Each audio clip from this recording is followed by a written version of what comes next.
regarder Femmes de mérite, votre nouvelle émission dédiée exclusivement à l'entrepreneuriat et au leadership féminin sur la chaîne i7 TV. Vous êtes créateur, dirigeant d'entreprise, investisseur, passionné du monde de l'entrepreneuriat. Alors chaque mois, suivez un nouveau numéro de Femmes de mérite. Bonjour chers followers, merci de nous suivre sur i7 TV dans Femmes de mérite, votre nouvelle émission consacrée exclusivement à l'entrepreneuriat féminin.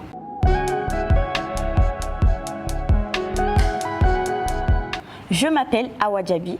Aujourd'hui, nous avons comme invitée une femme battante et ambitieuse, Madame Yenou Aïchat Ali. Merci de nous recevoir chez vous aujourd'hui. Merci à vous de l'intérêt que vous portez à ma modeste personne et à mon entreprise. Ok.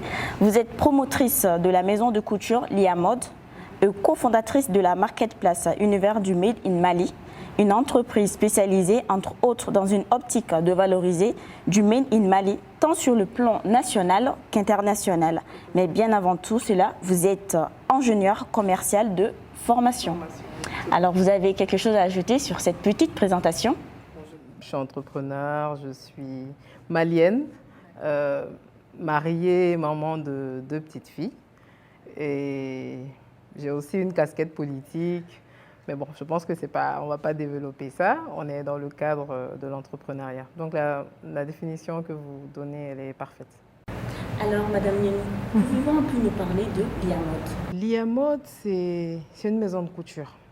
C'est une maison de couture qui évolue dans la confection de tenues pour hommes et plus majoritairement pour femmes. Et nous faisons également des tenues pour enfants. Lia Mode, c'est 2 volets. Le label pour femmes et le label pour hommes qu'on appelle Tchéa by Lia. Et il y a également un label que nous entendons lancer très prochainement, Lia Mode haute couture.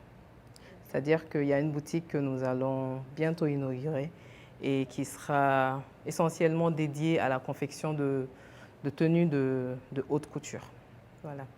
Donc, nous nous plaçons vraiment aujourd'hui dans la valorisation du textile africain et principalement le textile malien, le textile burkinabé, le textile ivoirien, parce que nous pensons que cela constitue également notre partition à nous dans le développement du Mali. Alors, quel est votre parcours pour être à cette place? Comment d'ingénieur commercial de formation vous vous êtes retrouvé dans la mode? Alors, je dirais surtout comment d'entrepreneur mode, je me suis retrouvée ingénieur commercial. Parce qu'en réalité, j'ai entamé cette aventure dans l'entrepreneuriat depuis 10 ans, hein, depuis 2012.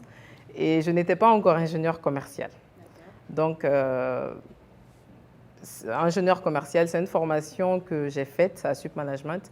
Et en réalité, cette aventure, elle a commencé là-bas.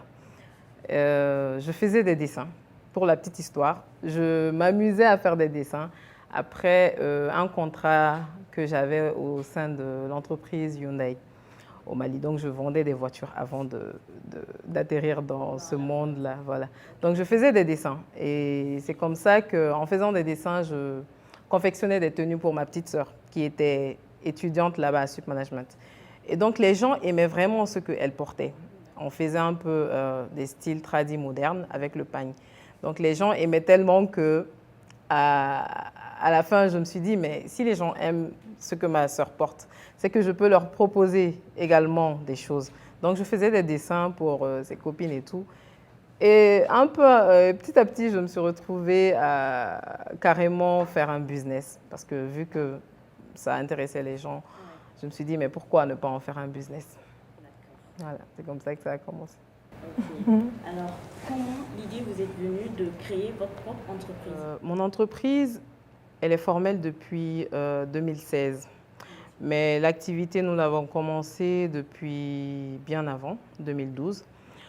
Je vais dire que en commençant l'activité en 2012, bon, on va dire qu'on a augmenté un peu on a évolué en fait, on a évolué et des opportunités s'ouvraient.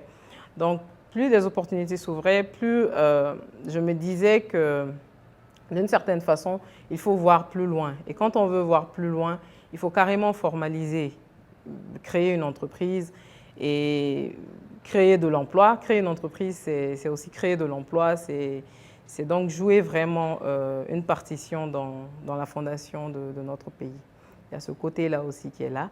Et il y a aussi le côté entrepreneuriat féminin, le côté emploi féminin que je voulais promouvoir.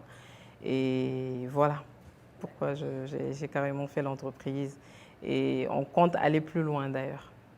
Alors, comment vous avez fait pour constituer votre capital de démarrage? C'est une question qui revient souvent.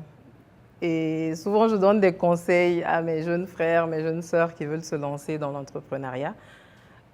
Je leur dis qu'il ne faut pas toujours attendre d'avoir le fonds que vous espérez avoir parce que vous n'allez pas avoir ça pour démarrer. Personnellement, je n'ai pas commencé mon entreprise avec de l'argent. Parce que déjà, tout le monde pensait que c'était quelque chose qui allait me passer. Mes parents surtout pensaient que bon, c'était quelque chose qui allait me passer. J'ai commencé quelque chose, c'est momentané et tout. Après, je vais me ressaisir, je vais chercher un emploi, travailler dans une organisation internationale et tout. Mais moi, depuis le départ, j'avais déjà cette vision-là. Je savais déjà où aller. Et donc, je n'ai pas démarré avec un capital de démarrage, comme les gens pensent. J'ai démarré avec un intellect. J'ai démarré avec des dessins que je faisais, qui plaisaient aux gens. Et petit à petit, les gens m'amenaient des tissus. Et sur la confection de ces tenues-là, je me faisais quoi? Peut-être 2000 francs, 1000 francs, que j'ai mis ensemble. Et un jour, j'ai dit à mes parents, bon, moi, j'ai acheté ma machine. Et ça coûtait 150 000. C'était ma première machine. Tout le monde était un peu étonné quand même. Ben, voilà, de première machine, on est passé à plusieurs autres machines et à différentes boutiques aujourd'hui et une quinzaine d'employés. Bon, je me dis que quand même, on a fait un peu quoi. Il y a eu du travail. Il y a eu quelque chose, oui. Alors, pourquoi principalement le nom Liamode? Liamode, tout simplement parce que ça représente mon nom en fait. Li Aïssata. Li et A. Voilà, Li A. Donc, l'idée, vous êtes venu comme ça? En réalité, l'idée m'est venue après de longues discussions avec mon ancien prof de marketing, Maktar Diop, de Sup Management. On a discuté et c'était quelqu'un qui m'a vraiment poussé vers cet entrepreneuriat-là et qui me donnait des conseils. Et dans nos discussions, il est ressorti un jour, ben, pourquoi pas juste prendre ton nom, Li et Aïssata, Li Aïssata. Et ainsi, on s'est dit, Li A, ça ferait plus court. Oui. Voilà, c'est comme ça que c'est parti. D'accord. Pour vous, comment se porte le secteur de la mode ici au Mali? Alors moi, je pense que le secteur de la mode a vraiment beaucoup évolué au Mali. Parce que nous, quand on commençait en 2012, ça n'avait pas cette envergure-là. Mais aujourd'hui, de plus en plus de personnes s'intéressent et s'investissent dans ce secteur-là.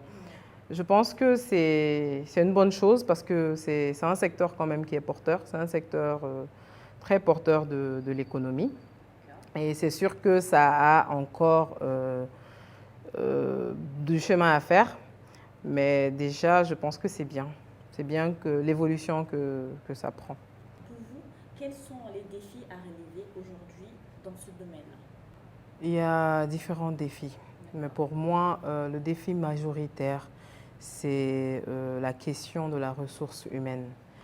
Je sais que beaucoup de Maliens le disent déjà, tailleur ou maï. Ça, c'est déjà quelque chose c'est une réalité. Et je pense que vraiment, il faut de la formation sur les gens qui travaillent dans ce domaine-là. Il faut beaucoup de formation en professionnalisme. Il faut que les gens se professionnalisent dans ce domaine-là. C'est vraiment le plus gros problème auquel nous sommes confrontés au quotidien, la ressource humaine.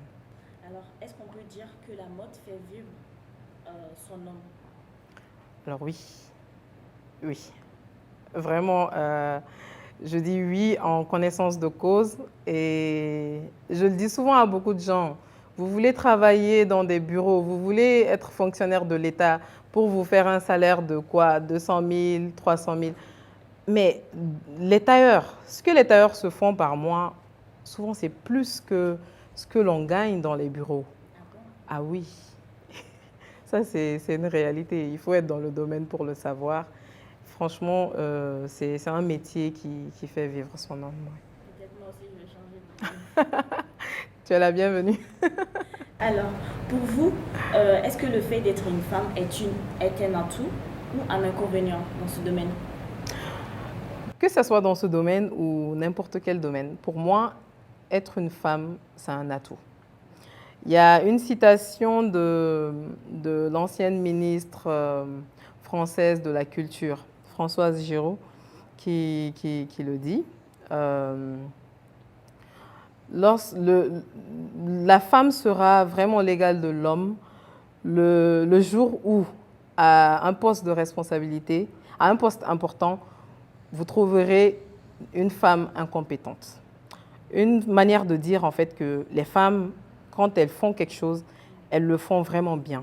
Donc, moi, je dis que vraiment, quel que soit le domaine, être femme, c'est un atout. Le marché de la mode est assez dynamique au Mali. Quelle est la spécificité de la touche Lia? Alors, Lia Mode, je le dis souvent, nous n'avons pas spécialement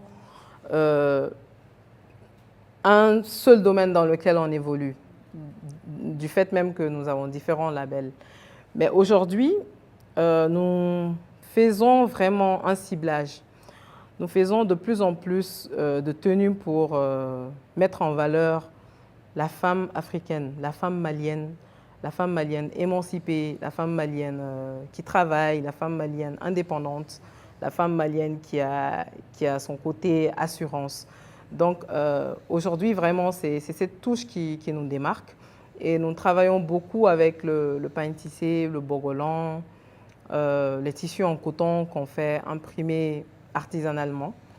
Donc sur ce côté, nous avons quand même cette identité-là. Voilà. Alors, beaucoup de jeunes filles qui nous regardent aimeraient être comme vous. Alors, quel conseil pouvez-vous leur donner? C'est déjà un plaisir d'entendre ça, que beaucoup de jeunes filles veulent être comme moi. Ça fait plaisir d'entendre ça. Alors, ce que moi je dirais aux filles, que je le dis toujours, que je le dis au quotidien, c'est d'avoir confiance en elles. C'est vraiment la première chose, avoir confiance en elles. Et la confiance en soi. Et savoir qu'être une femme, ce n'est pas une barrière. Savoir qu'on est capable de faire beaucoup de choses, on est capable de faire mieux que les hommes. Oui.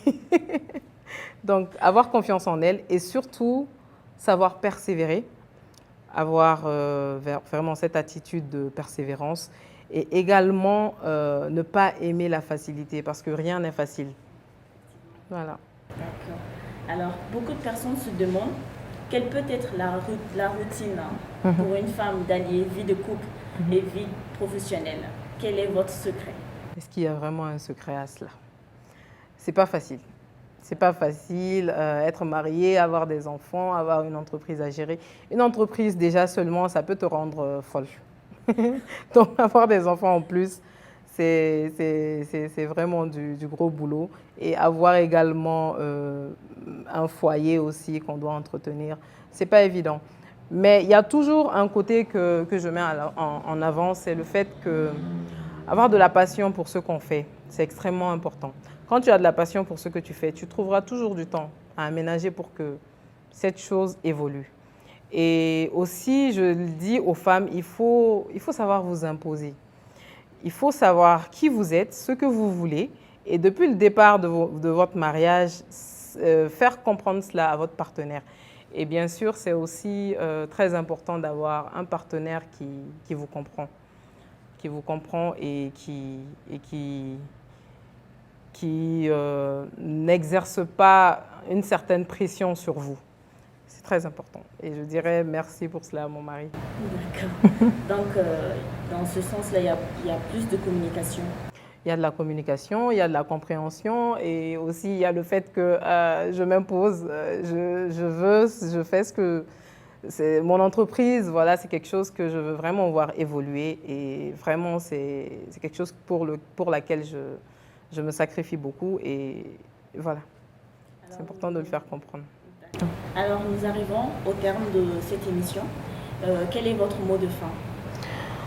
Bien, merci. Je dirais d'abord merci déjà à l'équipe de cette émission Femmes de mérite.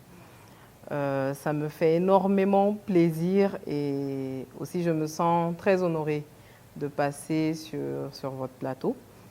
Merci de montrer cette face en fait, cette face de l'entrepreneuriat à la jeunesse malienne, à la jeunesse africaine.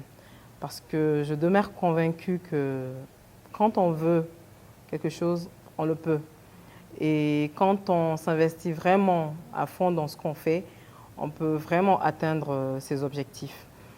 L'IAMOD, c'est vraiment tout un rêve. Hein.